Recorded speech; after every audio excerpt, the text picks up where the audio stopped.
for National Treasury. I had dated 19th June, that was yesterday, and addressed to the Clerk of the National Assembly. It's also copied to the Right Honorable Speaker. And it's a letter concerning request for the advisory on conclusion of supply and ways and means process by the National Assembly. Honorable Speaker, going through this letter in a nutshell, really, in summary, the National Treasury CS is purporting to direct this House that, and I want just to read some paragraph here, that we further note that following the ongoing debate on the Finance Bill 2024, should the Finance Bill 2024 be approved as proposed by the National Treasury, the National Assembly can proceed with the consideration of the appropriations bill as published. However, if the revenue-raising measures contained in the Finance Bill are not approved by the National Assembly, there will be a likely revenue shortfall of approximately Kenya shillings 200 billion. In order to remain within the provisions of the law, I'm just paraphrasing, we propose the following measures, and so on and so forth. Honorable Speaker, first and foremost, the Cabinet Secretary is treading on very slippery grounds, and indeed dangerous grounds. First, by purporting to direct the House on what it's supposed to do in its legislative role. Two, is also anticipating debate. Because as far as I'm aware, we are still at the stage of debating this bill. It is not up the duty of anybody out there to start anticipating how the bill will go. But more importantly, Honorable Speaker, Article 221 of the Constitution, if you can listen to, just pay me attention. Article 221 of the Constitution.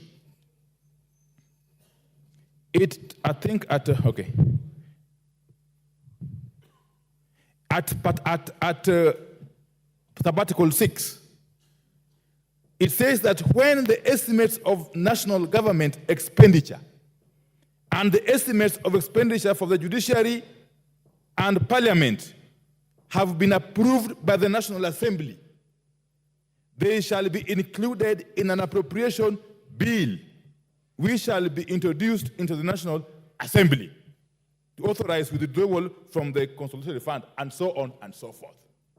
That is the Constitution. But if you go further to the Public Finance Management Act, Section 40, subsection 5, it says, and I want just to read quickly, that any of the recommendations made by the relevant committee of the National Assembly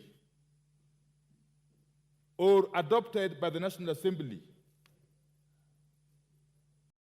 on revenue matters shall, among other things, ensure that the total amount of revenue raised is consistent with the approved fiscal framework and the Division of Revenue Act. What am I saying? If you read the Constitution at Article 221(5), together with the Public Finance Management Act, Section 40, Honorable Speaker, subsection 5, you arrive at the conclusion that the appropriations bill can only be informed by the estimates, not by the finance bill, Honorable Speaker. That the appropriations bill can only flow or emanate from the estimates that we have actually approved last week or so in this House. So what, therefore, is the CS purporting to say here?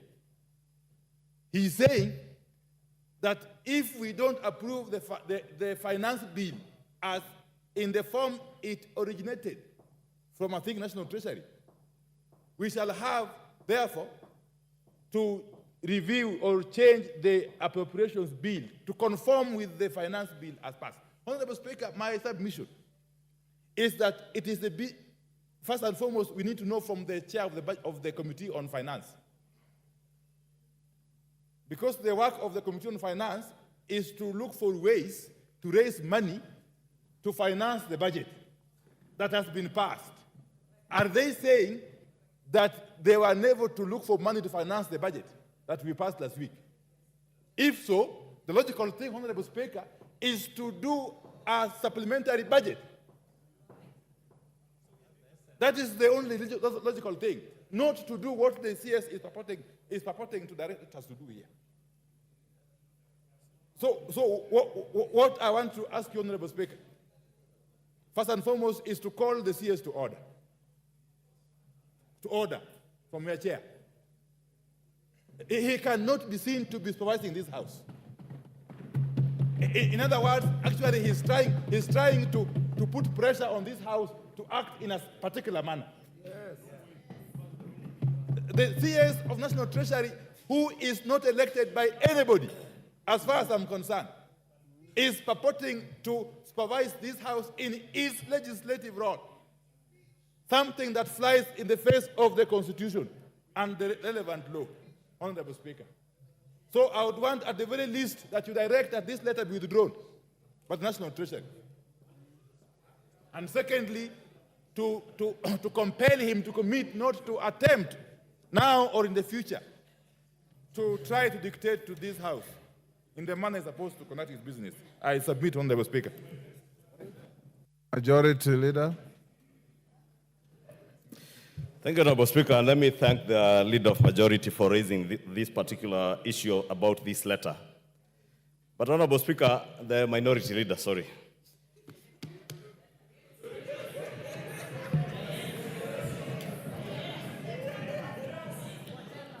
Honorable Speaker, you know, they say any name can raise a baby. And today you are the majority, tomorrow you can be the minority. There's absolutely nothing wrong with me, the slip of the tongue, referring to the Honorable Opiyo Wandayi as a leader of majority. At times I've had people, the slip of the tongue, refer to Junet as a majority whip. At times I am referred to as a minority leader, majority whip. Any name is a name, provided we do what we are here to do. And Honorable Opiyo will tell you, in the last parliament, when we were with him here, the majority side, that was Jubilee, became the minority and had to depend on the minority side in its own government to pretend to be the majority. The leader of majority then, the Honorable Kimunya, the last 2 years, was the leader of the majority, but was actually a leader of the minority from the majority side. Because the Honorable Aden Duale, who was a ranking member like the Honorable John Buddy, was the leader of the majority on the majority side. But moving on, Honorable Speaker, I was thanking the Honorable Opiyo for raising this issue because it's important that we all get to an understanding not just of the import of this letter, but the import of all the proposed amendments that we will do to the finance bill, Honorable Speaker. And it's good that when you are responding to Honorable Nyikal, you did point out some of those issues. And principally, Honorable Speaker, the last point that I added, that this being a money bill, we must get the concurrence of the National Treasury. And there is reason as to why the drafters of our Constitution, Article 114, put that particular provision of concurrence with the National Treasury. Honorable Speaker, if you read that letter, it points to provisions of the law as it is. Professor Ndungu, who assigned this letter, is not referring to anything that is outside of the law and the provisions of our Constitution. He refers to Section 39(4)(c) of the PFM Act, which requires that any increase in expenditure in a proposed appropriation is balanced by a reduction in expenditure in another proposed appropriation. Honorable Speaker, he goes on to quote Section 45 of the PFM Act and other sections of the PFM Act that indicate that if we are to reduce the proposed revenue estimates, Honorable Speaker, then concurrently, and I said it on Tuesday, something must give in. If we reduce taxes that are proposed to be the revenue-raising measures to finance the budget that we have adopted, then we must find a way of either reducing expenditure, the expenditure side, because if you don't do so, what you will do is increase the fiscal deficit.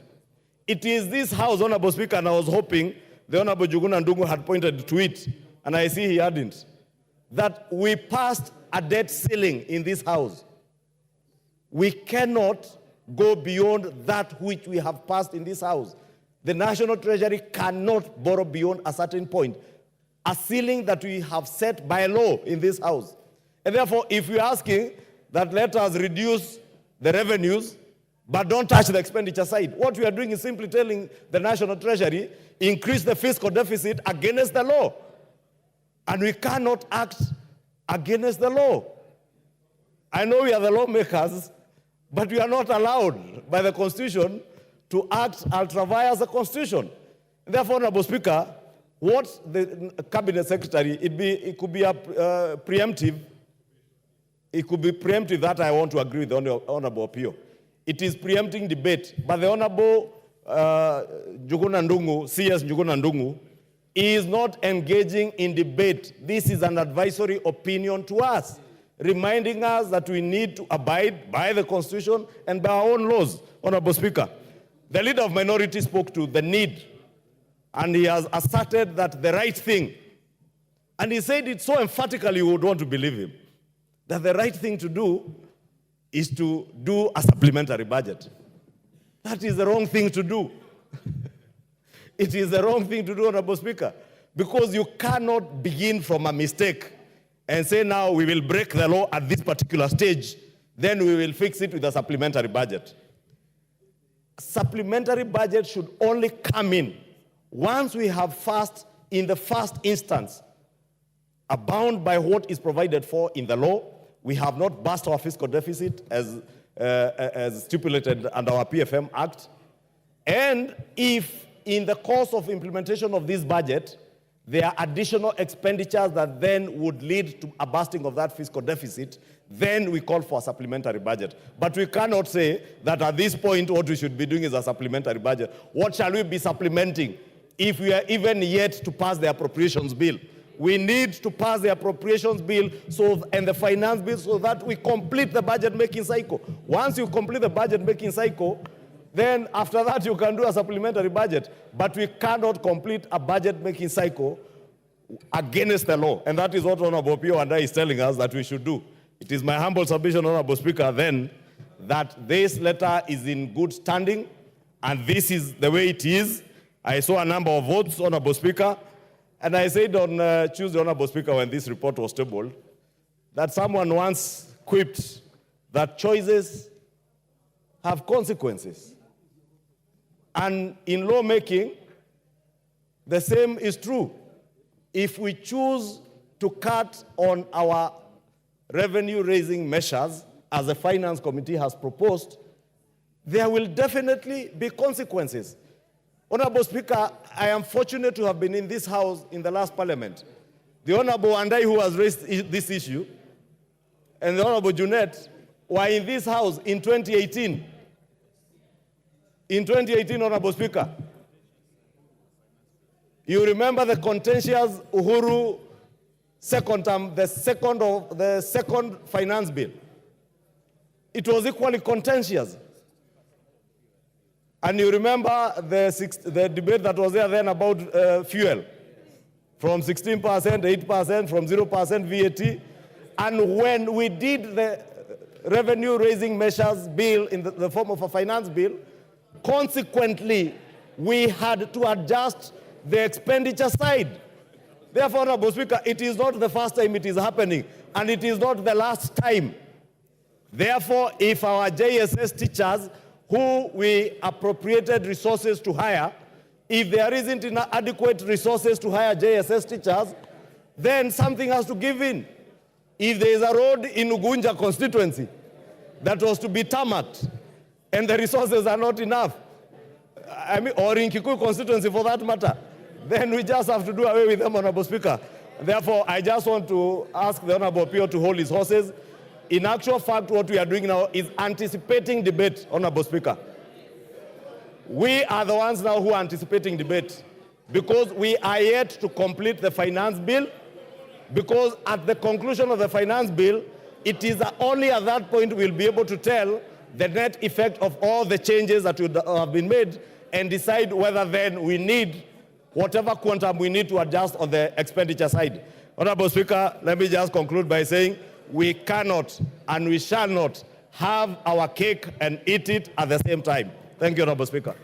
Order, honorable members. Order, honorable members. This issue is very straightforward, but for purposes of record,